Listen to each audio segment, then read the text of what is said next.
প্রতিদিন বিছানা ঝাড়ু দেওয়ার সময় এই জিনিসটা হয়, তো আমি ভাবলাম আজকে রেকর্ড করি। তো এখন আমি বিছানা ঝাড়ু দেব। কমলা কই? কমলা ওই যে। ঠিক আছে, মেয়ে ঝাড়ু দেওয়া শুরু করলাম। এই যে কমলা এসে পড়ছে।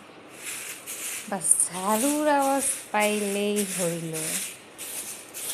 ও এখন এখানেই শুয়ে থাকবে, কোনোভাবেই আর এই জায়গা থেকে উঠবে না, এখানেই থাকবে। ওঠ কমলা, ওঠ, জলদি জলদি জলদি জলদি ওঠ।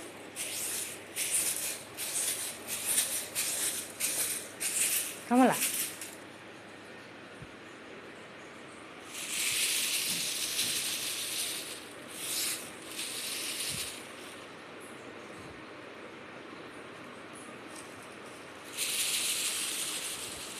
এখন শুধু কি আমার কমলাটাই এরকম করে, নাকি সবারটা করে?